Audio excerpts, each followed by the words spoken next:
How you doing, sir? Nice to see you, Mr. Butler. How you doing? Don't let him in.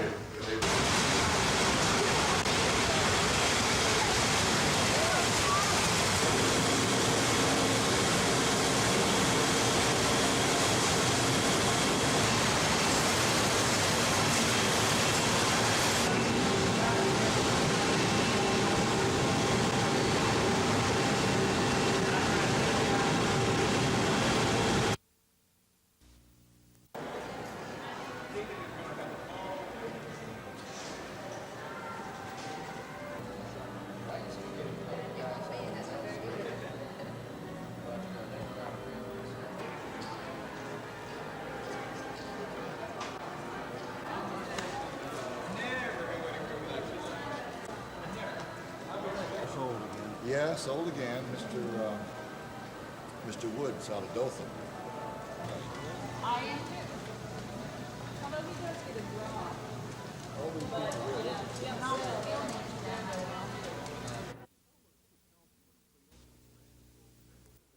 Selma City Councilman Cleopas Mann told reporters that he wasn't attempting to determine the guilt or innocence of 17-year-old Sam Taylor. He said he's only asking for a complete investigation into the case. Since Mr. Taylor lives in Ward 4, a number of people in the ward are concerned, not about Mr. Taylor's innocence or guilt, but about the leads that the Selma Police Department had at its disposal but did not pursue. Selma Police Chief M.E. Summerlin reacted sharply to Mann's accusations.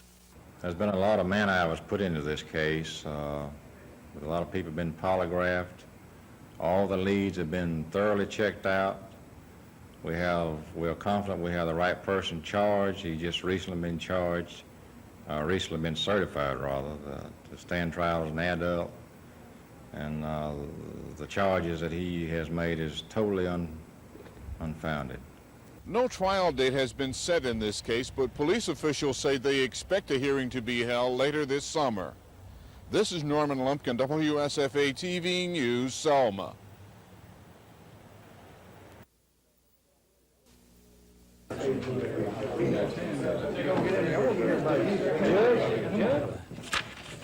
Judge. Okay. All right, folks.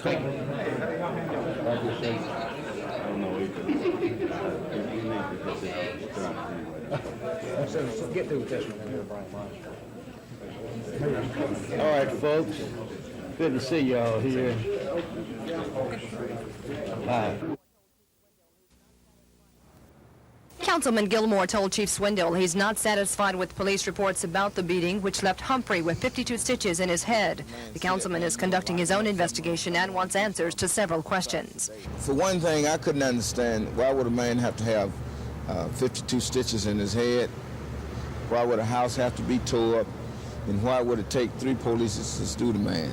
Today, Humphrey says he's sore from the incident, which began Saturday night when police were called to 47 Gunter Street to investigate a shooting. When officers spotted Humphrey carrying what they thought was a long gun, they went to his apartment on Pill Street to arrest him. Police say he resisted, and officers physically subdued him, but found no gun. They tried to get him to go with them on his own accord, and of course he refused, and at that time they had to strike him to both protect themselves and to place him under control. So is the police department at this time investigating that incident? We are looking into it, and we're most interested in everybody's statements out there, including his relatives, his mother, and we want to know exactly what happened. If any of our people were at fault, we want to get to the bottom of it, but at this time our investigation indicates nothing to that effect. Humphrey claims he did not resist, but he admits he's been in trouble with the law before and says, but not that night. He's hired an attorney and has filed a complaint with the police department against the 2 officers. Councilman Gilmore and Police Chief Swindle are expected to meet again to discuss the Riverside Heights incident Saturday night as the investigation by both sides continues. Kim Davis, WSFA TV News.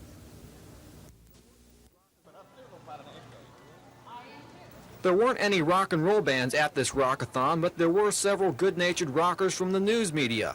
The purpose was to rock halfway around the clock to raise money for the Arthritis Foundation. I'll be sitting in the chair for 7 hours and going to enjoy every bit of it.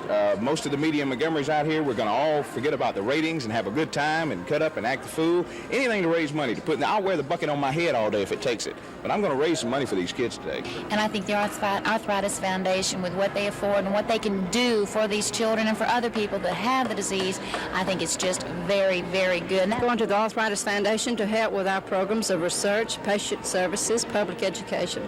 These rockers are hoping the money they raise will help the more than 36 million Americans who suffer from some form of arthritis. Craig Meadows, WSFA TV News.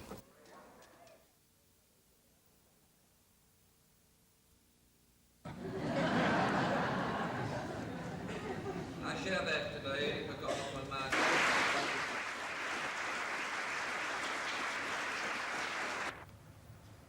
At the dance bar struggle, we got a call from Kathy Gassenheimer from Lawrence.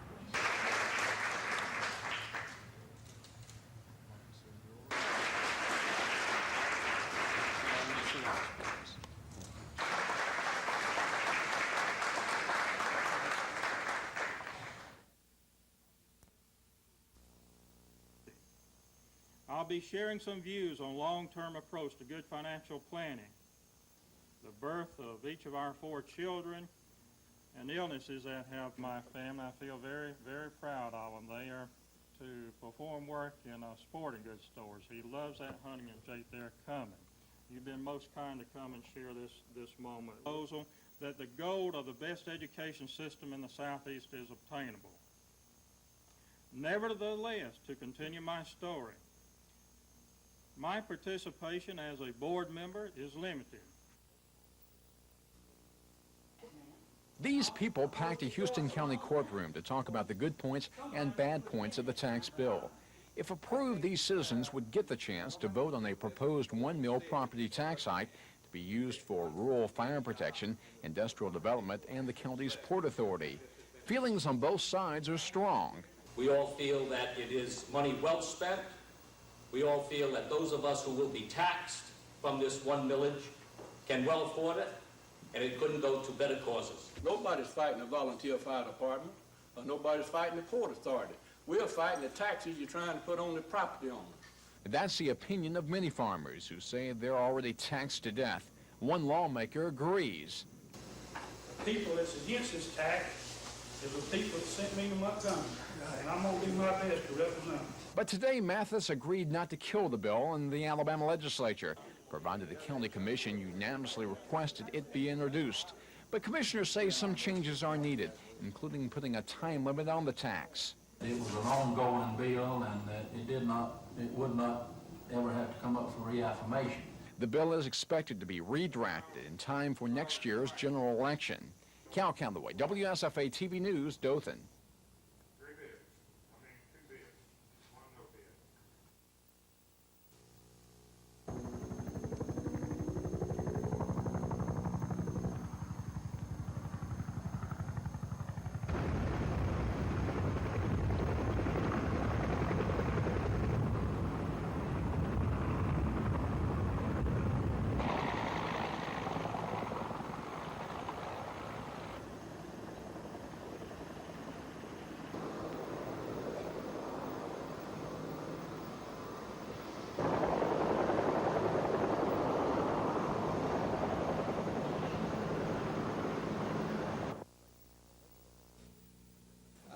The Wallace administration and the local officials reached an agreement 1 month ago on a plan to share some of the oil money income with the local governments, an agreement tempered by those local officials who threatened to publicly fight the governor's initial investment plan if this latest sharing plan isn't passed by today.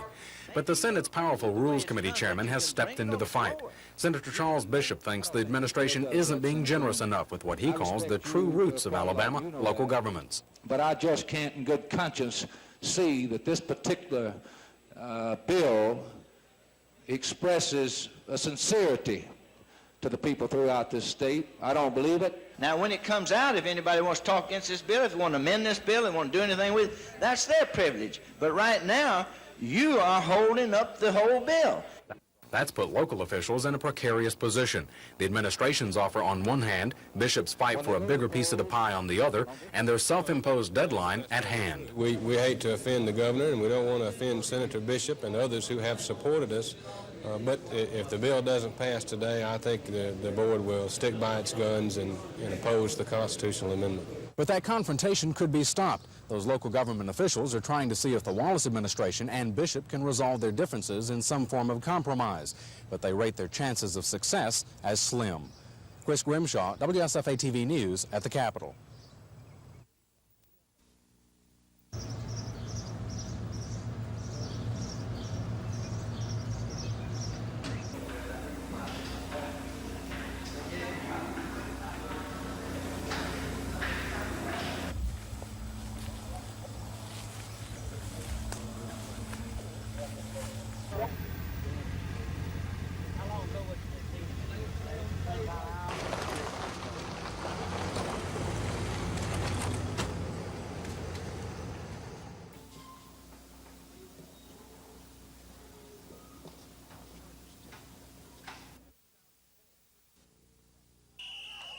$30,000 fans are expected for Saturday night's A-Day game, kickoff 6 p.m. They'll be coming to see Auburn's new I-formation offense and what has developed into a brisk battle at quarterback. Pat Washington, who led the Tiger wishbone last year, is being challenged by underclassmen Jeff Berger and Bobby Walden. Berger has been running with the first unit lately, with Washington having some injury problems. Walden has been impressive at times, tall, fast, and with a cannon for an arm. The Auburn coaching staff, convinced that the 1984 Tigers were not as tough as they should have been, have set about correcting that deficiency this spring. The coaches told us they're going to try to make it as tough as 81 was. But I think we got the players who are capable of handling the mental attitude that we need to go through this spring. And it should be exciting. It should be competitive also. This spring, easy or what? Well, it's not really easy. It's what I expected to be, hard. I knew it was going to be like the winter. Our winter workouts were hard, and I was just looking for something like that.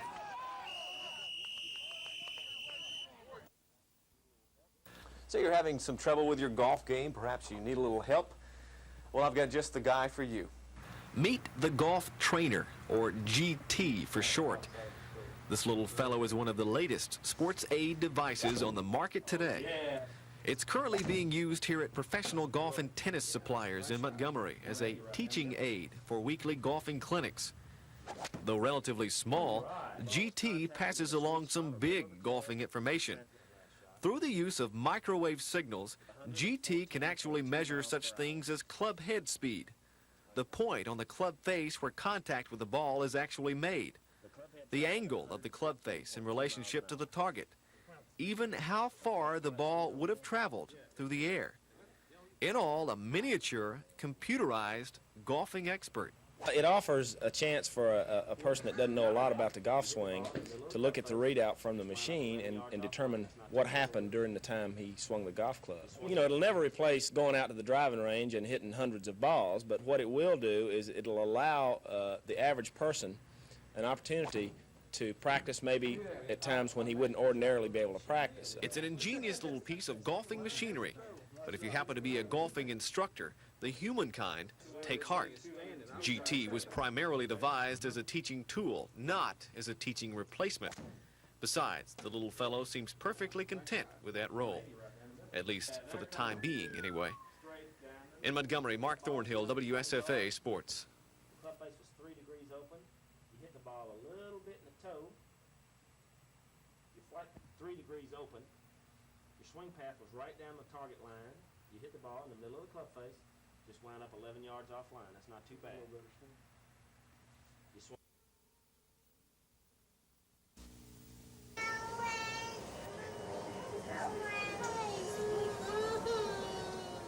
Since January, Adam has spent 45 days in a hospital bed, in and out of Jackson Hospital in Montgomery and Children's Hospital here in Birmingham. But at no time was his condition worse than Monday night. He got to the point he didn't recognize people. Yeah, basically just delirious. He couldn't focus in on people. He didn't know me or Sandy, or he wouldn't respond to us talking to him. But now, you know, he woke up about 9 or 9:30 asking for his big bird and his blanket. Although Adam's condition has improved, his parents haven't been able to sleep. Their baggage sits beside them in the waiting room because Adam's liver is still not breaking down toxic metabolic products such as ammonia, which caused his latest bout of delirium. His cirrhosis has caused his small abdomen to bloat to several times its normal size. Most of us have been here in the family just trying to make sure that he's going to do all right, but Dr. Mestre does feel that the liver transplant needs to be done as soon as possible. He doesn't think that Adam will make it another month without a transplant.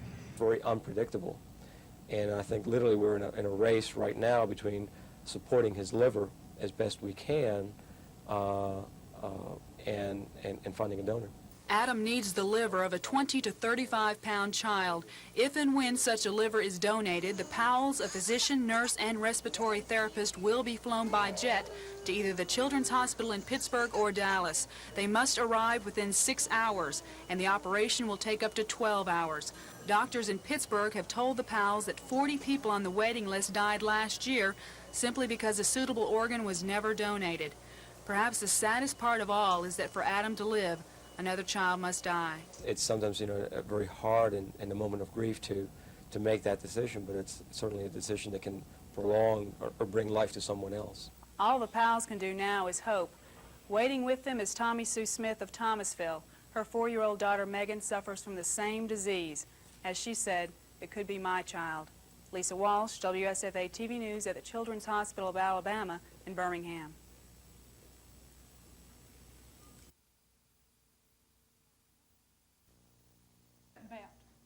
Folks are not being real nice unless she's from one of those.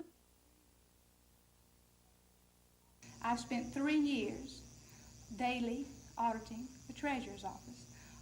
My job as state auditor is to know as much about the Treasurer's Office as I possibly can.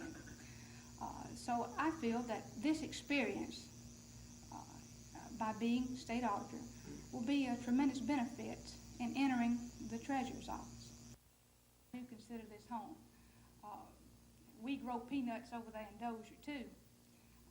We also grow a little corn. We make a little something out of the corn.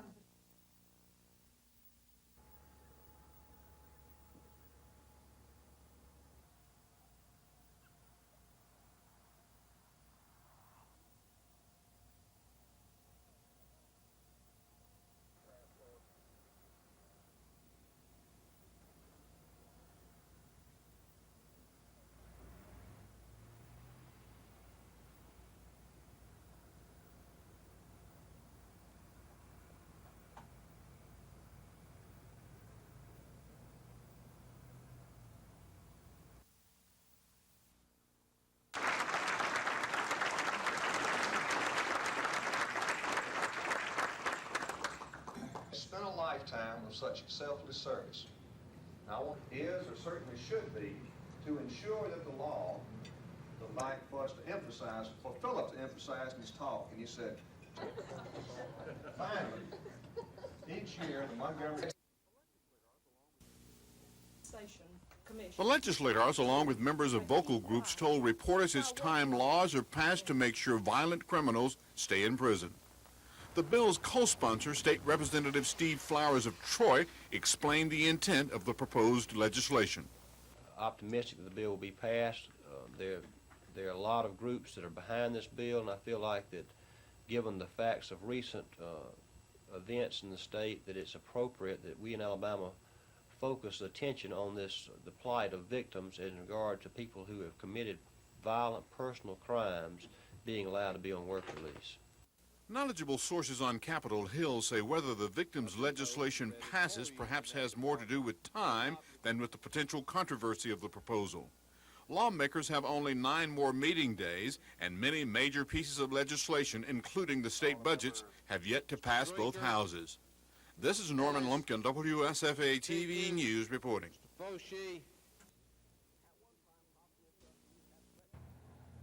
At one time, hospital trustees had threatened to close this hospital because it was nearly $1 million in debt. Now hospital officials have agreed to lease the 50-bed public health care facility to Erlanger Health Services out of Chattanooga. This agreement will make it possible for the John A. Andrew Community Hospital at Tuskegee, the only hospital in Macon County, to continue. One of the main reasons for leasing the hospital is because of the huge debt it acquired because of indigent health care costs. Dr. Payton says even with the new lease agreement, the challenge remains in identifying ways to handle those costs. The citizens of Alabama, Macon County, if they want this hospital to continue, it will require that we find ways to care for uncompensated costs. Dr. Payton says the management firm will assume full responsibility and liability for the hospital. Erlanger officials say indigent care is a concern, but they are confident that with the up-to-date changes they plan to make, everything will work out. We think that this will be a very successful hospital. The key is bringing it up to the standard that people have come to expect from hospital care. Tuskegee Institute spokesman J.J. Johnson says the lease will cost Erlanger an estimated $700,000 a year for 5 years. The lease can be extended up to 20 years, and for $6 million, Erlanger has an option to buy the hospital. Craig Meadows, WSFA TV News.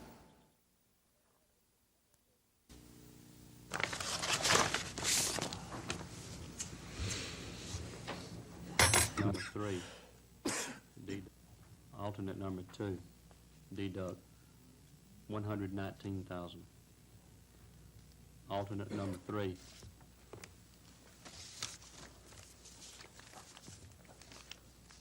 W.M. Stewart. Deduct $510,000. Back on the alternate number 1. Okay. I'm sorry.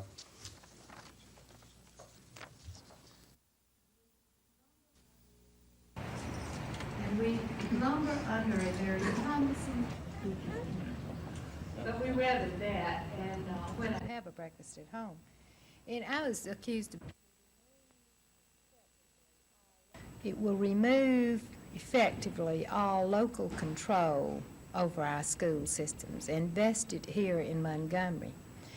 We are going to turn over the whole idea of what we will use for standards to the AEA organization. I think that I have something to say. I would like to say, number 1, that it's an honor in itself to follow Taylor Hardin as your 1984 Executive of the Year. Taylor is a man of... This is ESJC's Scholar Dollar Drive. For $1, students, teachers, and even reporters were escorted into this makeshift jail. To get out, it cost another $1.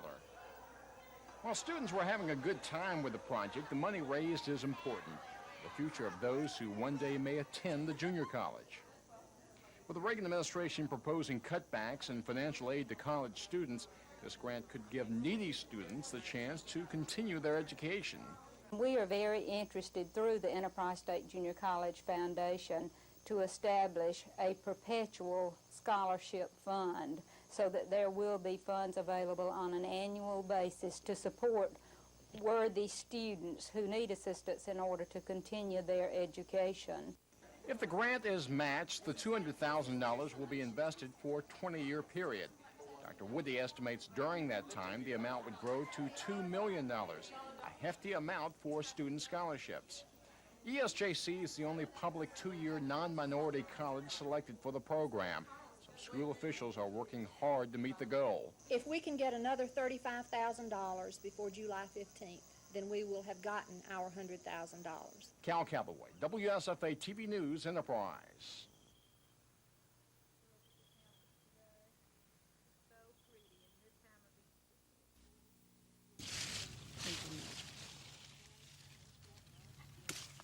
This is a story to make your mouth water. It's a story about strawberries. There's some right ones. Strawberries, probably one of Chilton County's best-kept secrets. For 3 weeks every spring, it's strawberry season in a few small fields scattered around Clanton. So you're going to pick 2 sides of the road? And for that brief time, people from miles around will become instant strawberry pickers, staining their fingers bright red with the yearly harvest. We just gonna eat them. Eat them, make a pie out of them or something. Steve Wilson used to be a strawberry picker as a kid. Now he grows them. Well, I've always enjoyed strawberries as a kid, and so we had the opportunity to plant some strawberries, and of course it's a lot more expensive than it was when I was a kid. Expensive is right. That's one reason they'll probably never become a big cash crop in Alabama. Still, at $3.50 a gallon, you pick 'em. This field won't do badly. Its 4 acres are expected to yield 9,000 gallons of berries. Now, California and Florida have always been known as the big strawberry growing states. But when it comes to sheer quality, Chilton County may have them all beat. In short, for those who have the inclination and the time to make it out to the fields, there's something magical in all of this. A chance to taste of something wonderful that in 3 weeks will be all gone. At least until next year. Tom Foreman, WSFA TV News in Chilton County.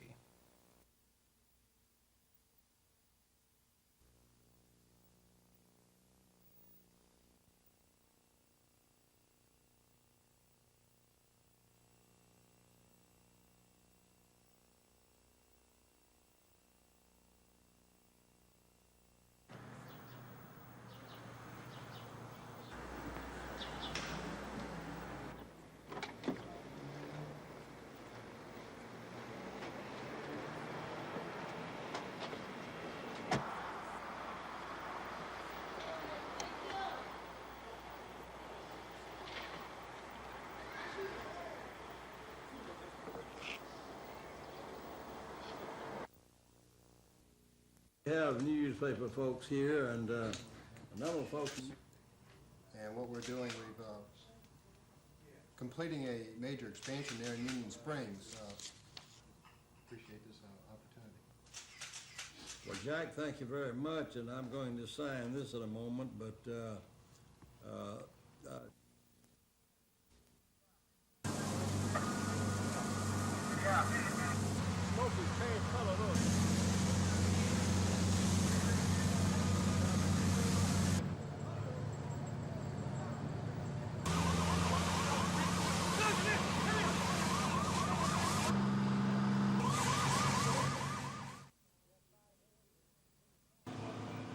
We had 5 injuries of firefighters. We've got one, Jimmy Sutherland, is probably the most severe. He had severe smoke inhalation and some lung problems, and he's in surgery now, considered in serious condition. Is any relation to former chief?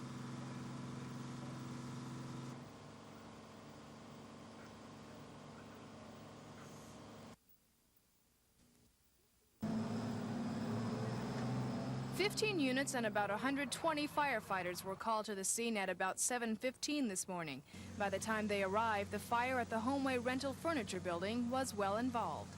The first company tried to advance the firefighting line up the stairway to the 4th floor. They encountered a blocked door at the top of the stairs. Upon opening of the door, they were met by a large body of fire, a lot of heat and heavy smoke. The fire started on the 3rd floor and spread to the roof. Because of intense heat, cracks formed in the walls of the building, increasing the possibility that the walls could collapse, injuring people and damaging other buildings. Fire officials say the 50-year-old building suffered extensive damage, and the blaze is one of the worst since the old Montgomery Fair building caught fire. Chief Greer says the building has been declared structurally unsound, and he says that strong winds moving into the area could cause the building to collapse. Chief Greer also says portions of Dexter Avenue and Perry Street will remain closed until the owners of the building decide whether to try to save it or to tear it down. Terry Stanton, WSFA TV News.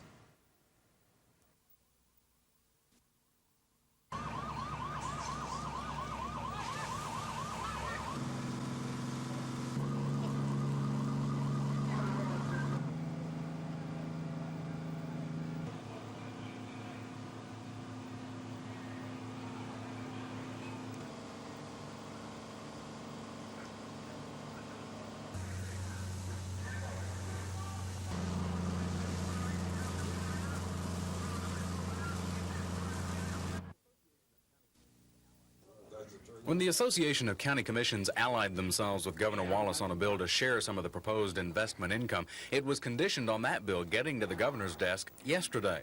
But Senator Charles Bishop held his ground against the measure, claiming it's not generous enough to local governments. What the governor has offered, or what the administration has offered, is just a token to try to help pass the constitutional amendment. Throughout the day, meetings with Governor Wallace were aimed at seeing if the administration could offer more. Based on our revenue projections for the next few years, we've done about all we can do. The only leverage county officials could find early on to prompt the administration to move the bill was a threat to campaign against the investment plan if the sharing bill didn't land on the governor's desk. What unfortunately did not pass the Senate due to circumstances beyond our control, but yet we have to live up to our commitment.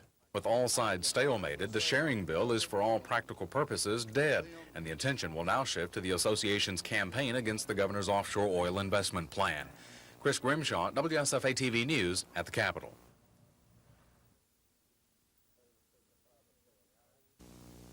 Favor signify by saying aye. Is there anyone opposed? It has been introduced, and the bill is in committee. Have a motion by Mr. Raley that we are in agreement that we do want the people of Houston County to be able to express their opinion through an election, and we realize that the only way that can happen is for us to adhere to the request of Representative Matthews that we pass a resolution. You gotta have some work for you.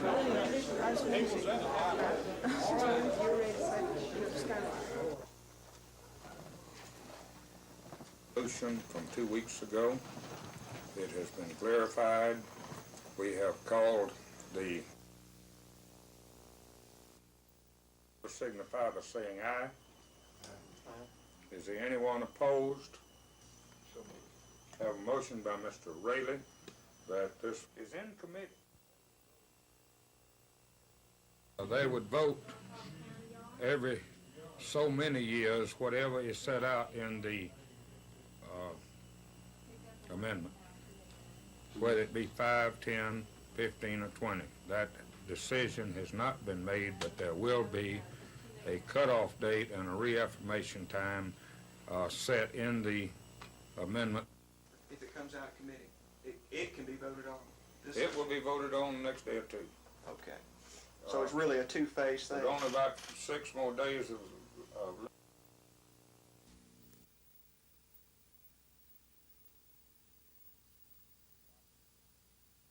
prepare me a document, you know, a subpoena.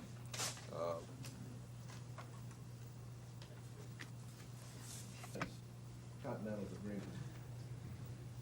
I'll give you that before the end of the day.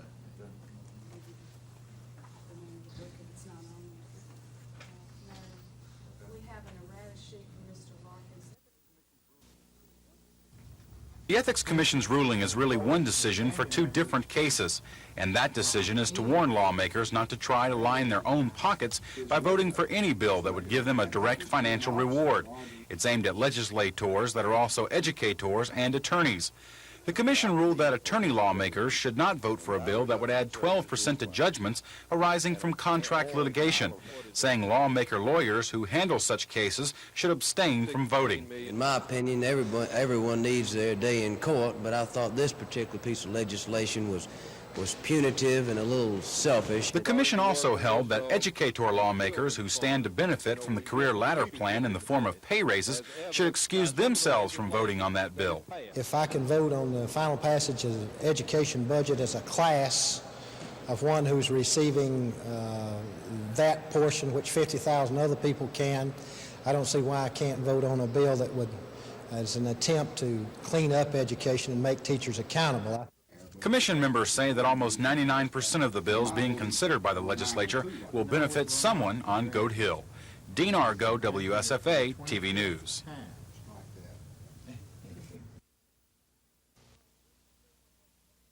17-year-old Wendy Goodwin was picked to represent the Montgomery students at this White House ceremony.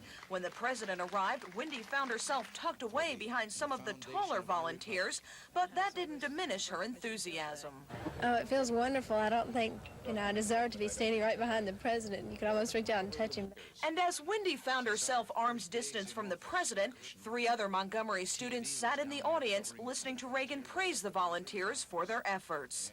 Your wonderful work, volunteerism, the idea of neighbor helping neighbor, has been one of the distinguishing marks of the American experience and one of the primary causes of our nation's greatness. The teenage volunteers were chosen for this honor from hundreds of other volunteer groups nationwide.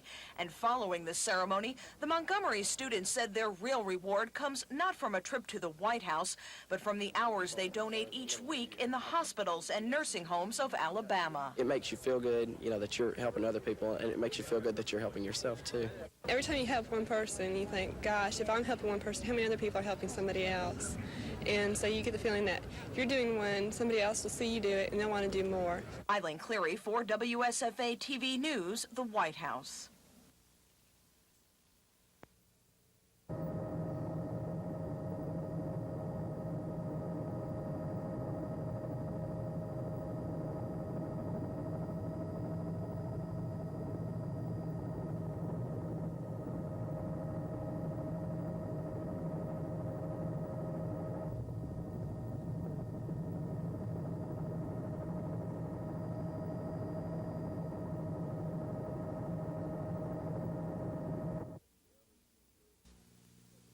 Have you ever used your office as a public official to do any favors for the Dawson brothers or their gang? Well, I won't say not that I remember that I've ever done anything for them as a gang or anything like that. No special favor for any of them. Do you socialize with them? Do you know them? Or I know them. Yeah. I know them. Do you get together with them any at all? Oh, there's been times that I have been to barbecues.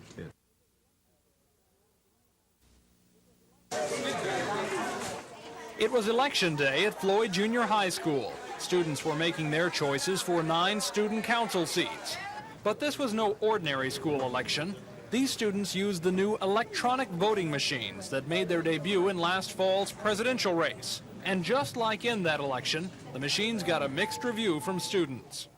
It was all right. I didn't know how to use it. I thought they were really nice. Teachers think by letting the students use the machines now instead of paper ballots, the students will be better prepared when it comes time to vote in grown-up elections.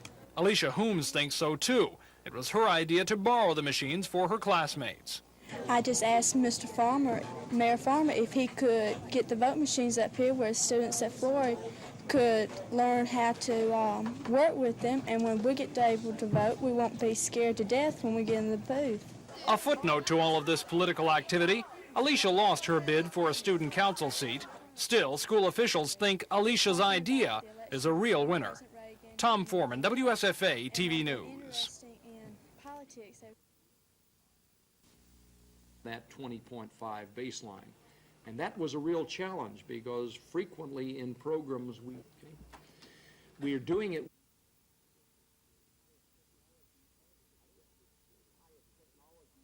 I guess it's the highest technology part of the program because this is an advanced maintenance concept that we're just now beginning to employ in the Air Force, being done here at Montgomery.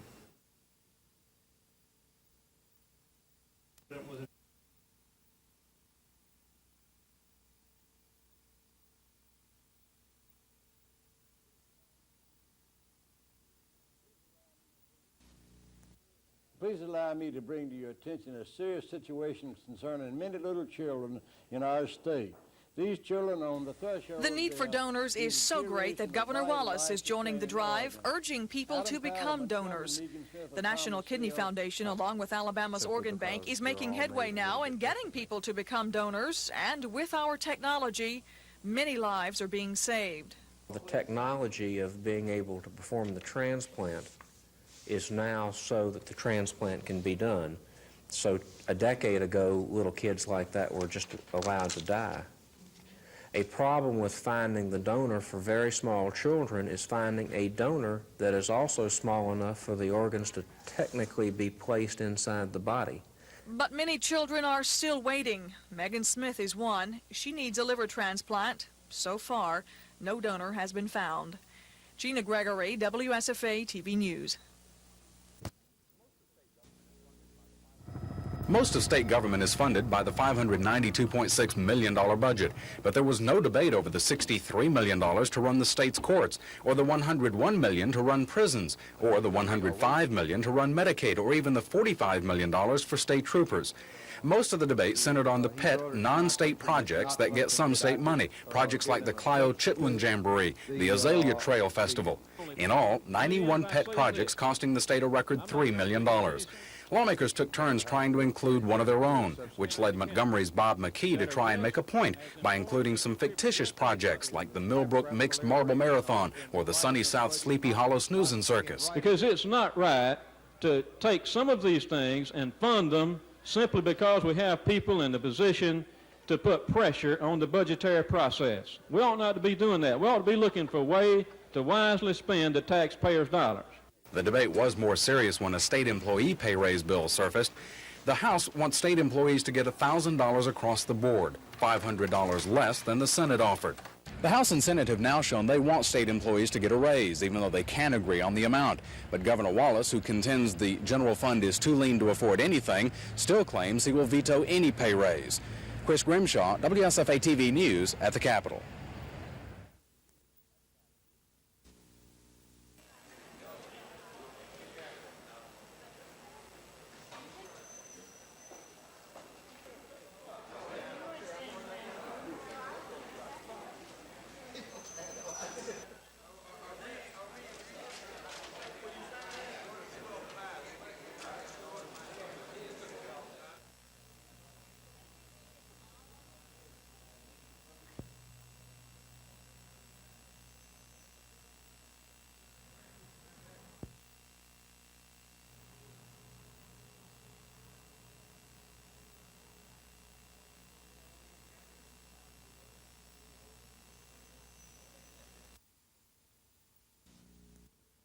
You have had it leave, made an outstanding record there, and we're proud of the fact that that's a school that. One more time, make sure I got eyes open. You want to say? I'm just so glad to be a part of it. And the whole kind of thing, areas where we can help and supplement and give the hands-on experience type advice to the students that we think supplements what the teachers are doing out there at the Lee High School.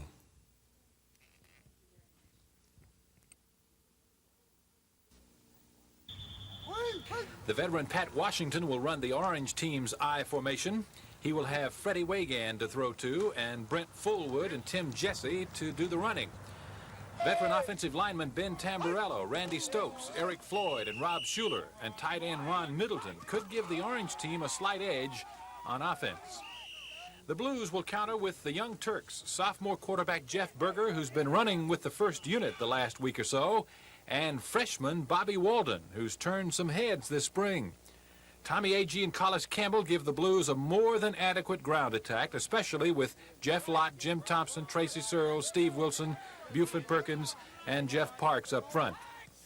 We could see quite an aerial show since so many veteran defensive backs are on the sidelines with injuries this spring. Both defenses will have to rely heavily on walk-ons in the secondary. It all began some 25 years ago. A group of guys casually gathered for a friendly game of tennis. And today, thousands of tennis matches and a few gray hairs later, they still play. In fact, today it's something of an informal league, with some 15 members in all. Their ages range from 60 to 81. Those are ages when many people are sitting back in their rocking chairs, but not these guys. These guys are still serving it up on the court. And serve it up they do, just like clockwork, 3 days a week, and sometimes even an occasional pickup game like this one. Neither rain, nor sleet, nor snow, nor hail can keep them from their appointed rounds. They play year-round, 20 degrees, raining, snowing, 90 degrees. They'll be here Monday, Wednesday, and Friday morning at 9 o'clock. But just what is it that keeps bringing these guys back? Well, obviously, it's a love for tennis. But it's much more than that. It's also a yearning desire to stay active. When an active man stops being active, I think he starts to die, and I'm not planning on that for a good while. So we're staying in shape and having fun, good companionship, good fellowship, and I wouldn't give it up for anything, as long as I can move. And quite obviously, considering their 25-year league, they all share that feeling. So day in, day out, rain or shine, these guys are here because they're just not ready to give up on the game of tennis or on the game of life. In Montgomery, Mark Thornhill, WSFA TV Sports.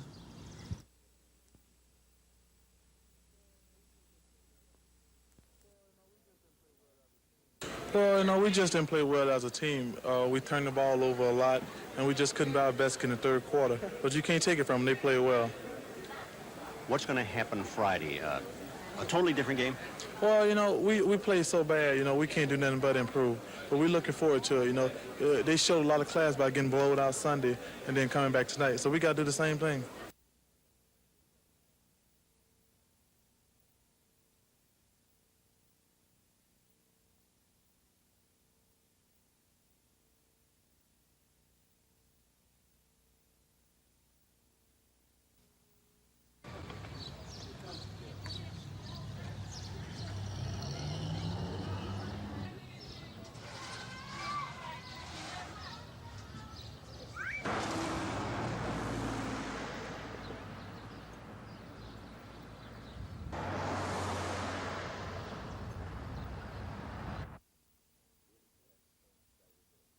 Witnesses at the scene stated that it was his 7-year-old brother that fired the fatal shot. We believe it to be accidental.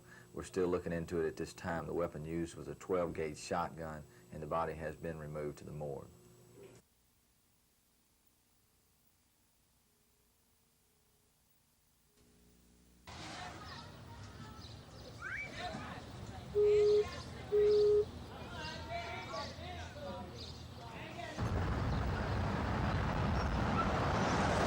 There we found 4-year-old Courtney O'Neill Westbrook fatally shot with a shotgun blast to the head. Witnesses at the scene stated that it was his 7-year-old brother that fired the fatal shot. We believe it to be accidental.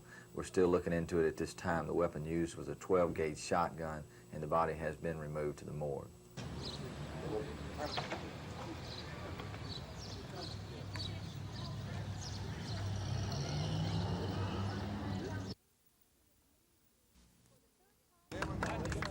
For the third time in as many years, Hughes Missile Electronics Incorporated is expanding.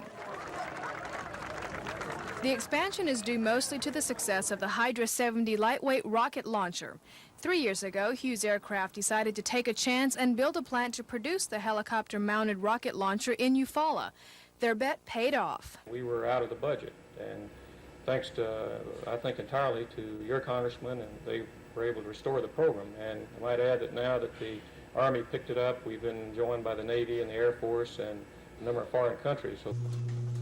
The plant currently employs 200 workers and produces 350 rocket launchers a month. Sales this year are expected to exceed $14 million. It's a very important weapon. It's a very important part of an overall system. Construction is expected to cost about $1.3 million and should be completed by next January. Officials say at least 35 more people will be hired. And if business dealings with the military continues to grow, this latest expansion project probably won't be the last. Hughes has announced they've purchased an additional 19 acres of land for future growth, and that means more jobs for Eufaula. Terry Stanton, WSFA TV News. With each X-ray taken, there is some low-level radioactive waste left behind. It also happens in other forms of medicine, research, nuclear power production, and other businesses. So much, in fact, that Alabama produces 2,272 barrels of waste each year. Much of that waste is taken to the low-level radioactive waste site at Barnwell, South Carolina. Barnwell is one of 3 such waste grounds in the nation, and each of those grounds is trying to limit how many other states can share their dump site. That was the impetus for the creation of the Southeast Regional Compact for Radioactive Waste, 8 states agreeing to take 20 to 30-year turns storing each other's radioactive waste. There is so much jargon At a public hearing in Montgomery to help choose the next state to replace Barnwell, which is scheduled to close in 1992, a coincidence spurred some concern. The Barnwell site was recently purchased by Waste Management Incorporated, the same company that runs the world's largest hazardous waste site at ML, Alabama. To my knowledge, the fact that that site exists over there really has no bearing on this issue at all. Not to say that that may not be the next designated site, because I don't know, and I don't think any of us in this room know. The Commission is looking for information about possible sites, transportation, population in those areas, and other factors before making a decision on which state will be the next radioactive waste dump site, a decision due in about 18 months. Chris Grimshaw, WSFA TV News.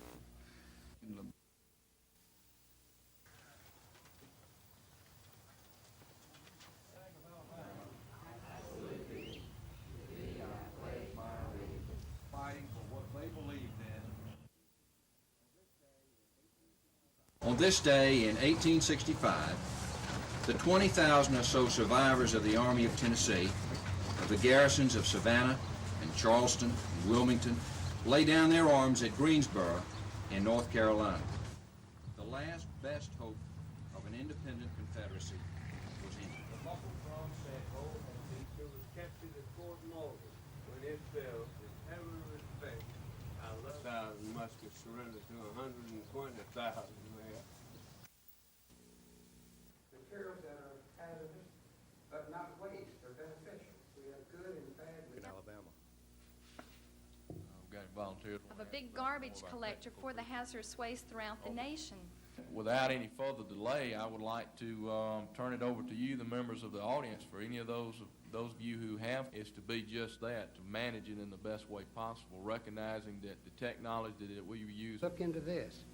We need to look at where we're going to delineate levels. Now, if you look at the Code of Federal Regulations, which is the law from the Nuclear Regulatory Commission and the DOE and the DOT and many agencies, and interagency cooperation in which one takes preeminence over all the other.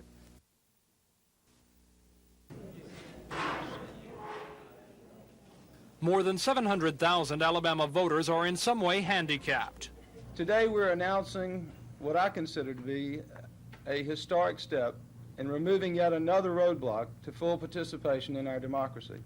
And that's why the state has kicked off a comprehensive program to make the state's polling places open to all voters.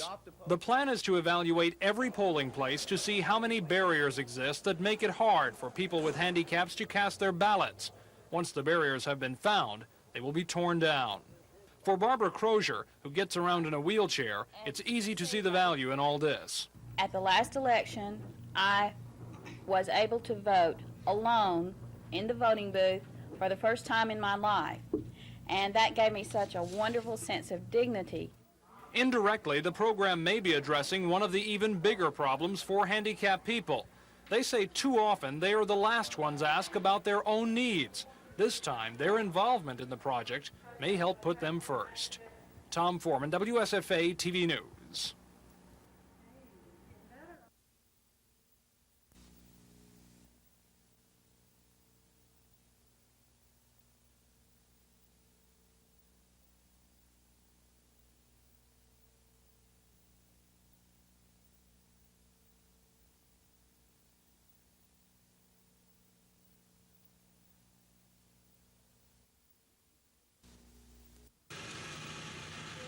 Word came late yesterday afternoon that a donor had finally been found. At 4:15, they called us and said that there was a possibility they had to check it out and make sure the compatibility of the donor. We finally got final confirmation a little bit after 6. Are y'all ready? Here's a silly question. How did you feel when you finally got that call? I knew it was coming. He got us this far. I just feel like the Lord's going to get us through it all. I really do. Thank you. Immediately, Adam and his family boarded a plane headed for Dallas, Texas. Adam has suffered from a genetic liver disorder, and his condition had deteriorated so badly that doctors only gave him a month to survive without the transplant. Hospital officials in Dallas at the Children's Hospital say Adam is in good shape in the intensive care unit. They say there were no complications during surgery, and his prospects are good. He'll most likely remain in the ICU for 2 to 3 days. Gina Gregory, WSFA TV News.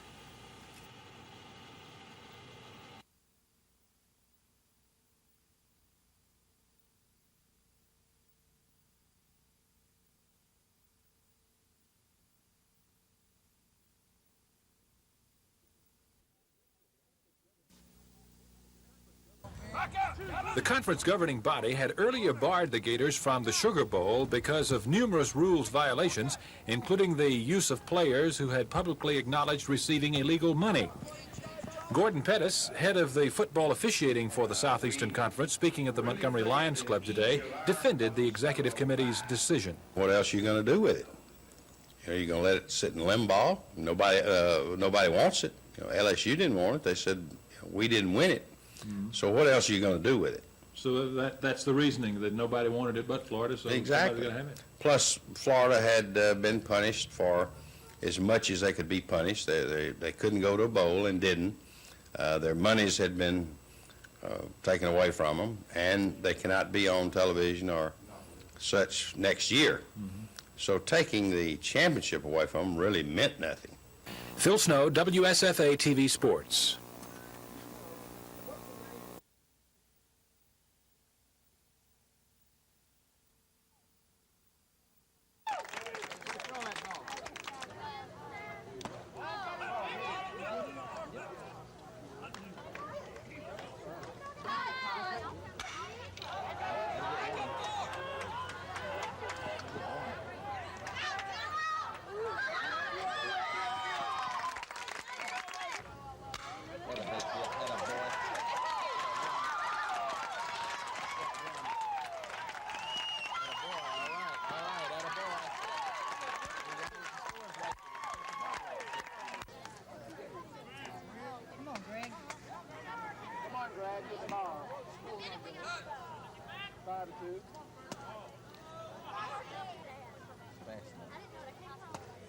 Greg, come on, Greg.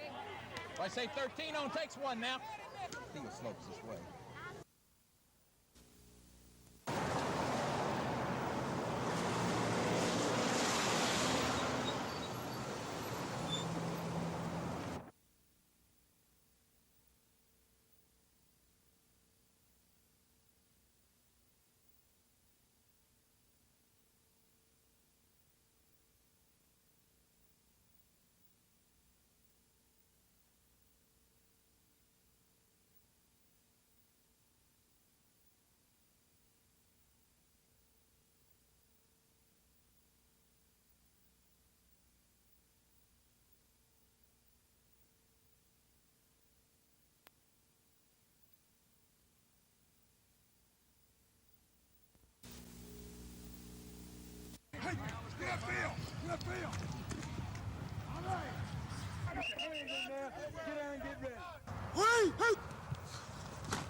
I like it because, it gives me a chance to use my weight and my speed on the corners against some of the smaller defensive backs. Well, there's no difference for me. I'm always blocking. I just take different angles at my blocks, that's all.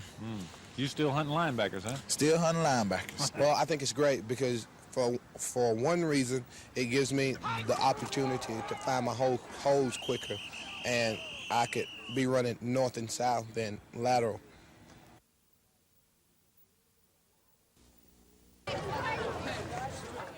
It was a parade of children, hundreds of school kids walking with banners, signs, and shirts saying no to drugs. But this was not just lip service to an age-old problem. For many of the marchers, there was a strong personal involvement. Just 3 weeks ago, an Alexander City 8th grader, Robert Bice, died while apparently trying to get high inhaling Scotchgard. Bice was popular among his classmates. They say he was a good student, that he didn't have a drug habit. That's why his death shocked everyone in this school. I wondered why he did it, and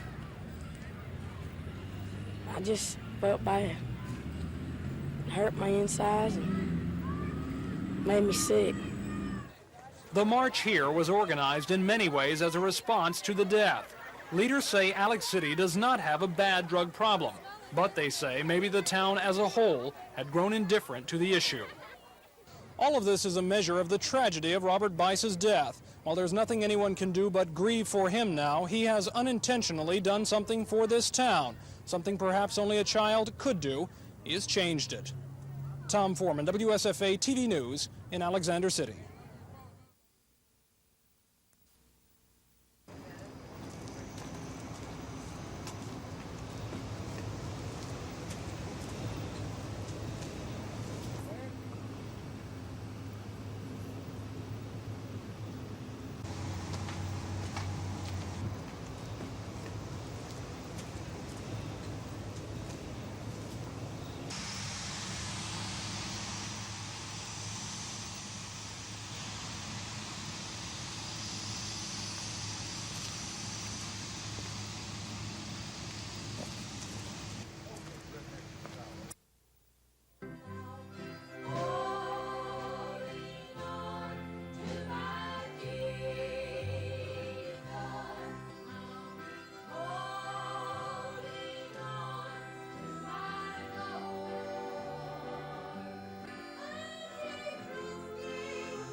Tell her what you did all day. Is she still cutting hair? Yeah.